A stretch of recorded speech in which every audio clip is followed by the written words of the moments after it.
Welcome to CCN TV News, your premier source for local and international news. From the streets of Kingston to the capitals of the world, we are ready to cover you stories that shape our world.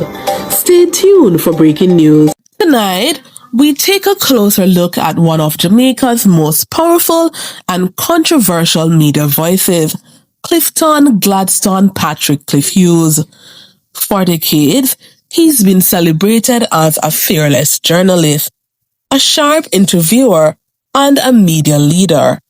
But with great influence comes great scrutiny, and Hughes has faced criticism, accusations of bias, and even controversy over his words on air. This is Cliff Hughes Exposé, the highs, the lows, and what it all means. Cliff Hughes came from modest circumstances. Though he once dreamed of becoming a lawyer, his path led him to journalism. He was one of 30 chosen from over 200 applicants to study at Carimac, a tough selection. His career began at RJR in 1986 as a trainee announcer, working the graveyard shift before moving into sports and then broader reporting. In 2016, Hughes received the Order of Distinction Commander Class for his contributions to media and communication. Colleagues have described him as prepared, fearless, and of a high standard, a journalist who elevated the craft. His TV program Impact in 2002 included the feature The Potter and the Clay about Lee Boyd Malvo, the Beltway sniper. Hughes' team revealed a different side of Malvo, challenging the U.S. media's narrative. The story earned Hughes an Emmy Award.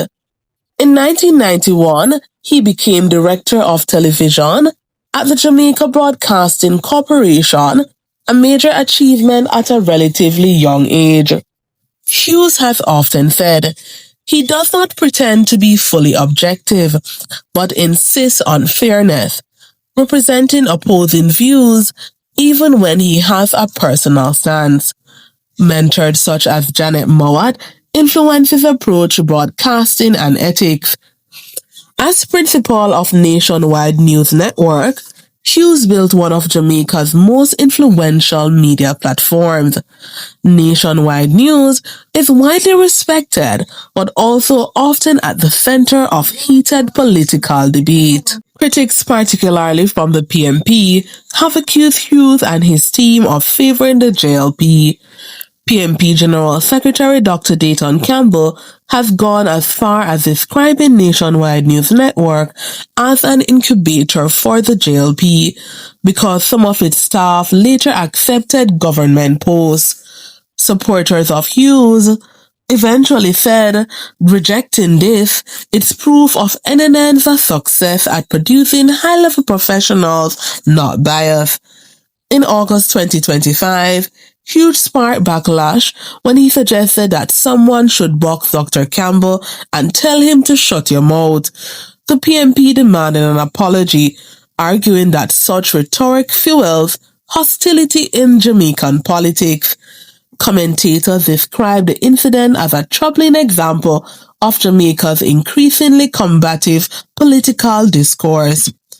Some listeners feel Hughes no longer challenges both parties equally, while others argue he gives the government's perspective too much airtime.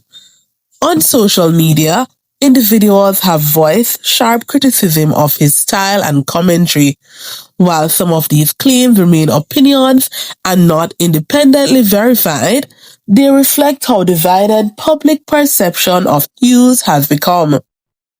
A Wire JA op-ed called the boxing remark an example of weaponizing the microphone, warning that such rhetoric erodes journalist norms. Other questions whether Hughes' dual role as commentator and media owner creates conflict between impartiality and influence. Hughes himself has defended his approach, saying strong oppositions are part of good journalism, as long as opposing views are fairly represented. His supporters argue that what some call bias is simply conviction, a willingness to confront tough issues.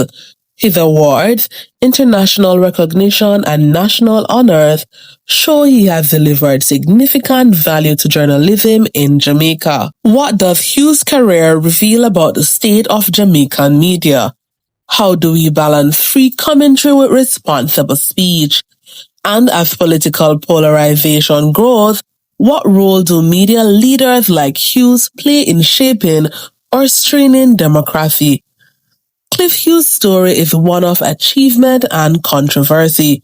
From humble beginnings to Emmy and national honors, he has left a major mark on Jamaican media.